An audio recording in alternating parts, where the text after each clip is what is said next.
Asia কাপৰ ওপৰত এটা বিগ আপডেট লৈ আনিছোঁ কাৰণ এতিয়া এছিয়া কাপ ছেপ্টেম্বৰত হোৱা কথা আছিল, কিন্তু বৰ্তমান বাংলাদেশৰ লগতো পলিটিকেল আৰু ডিপ্ল'মেটিক ৰিলেশ্যন বেয়া ইণ্ডিয়াৰ, আৰু পাকিস্তানৰ লগততো বেয়াই।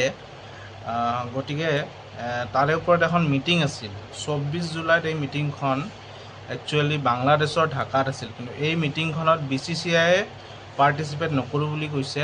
মিটিংখনত একচুৱেলি আমাৰ ACC এছিয়ান ক্ৰিকেট কাউন্সিলৰ চেয়াৰমেন হ'ল মহচিন নকভী বুলি এজন মানুহ পাকিস্তানৰ, আৰু তেওঁৱে পাকিস্তান ক্ৰিকেট বৰ্ডৰো চেয়াৰমেন আৰু ACC এছিয়ান ক্ৰিকেট কাউন্সিলৰো চেয়াৰমেন। গতিকে তেওঁ মানে জিদত আছে যে এইখন মিটিং বাংলাদেশতে হ'ব, আৰু BCCI বাংলাদেশত কেতিয়াও নাযায়। সেইটো কাৰণে এতিয়া এছিয়া কাপৰ ওপৰত অনিশ্চয়তা যে এই টুৰ্ণামেণ্টটো ক'ত হয়, UAEতে হয় নে শ্ৰীলংকাতে হয় নে ক'ত শ্বিফ্ট কৰে, আৰু ইণ্ডিয়াৰ পাৰ্টিচিপেশ্যনৰ ওপৰতো এটা কুৱেশ্যন মাৰ্ক এটা হৈছে।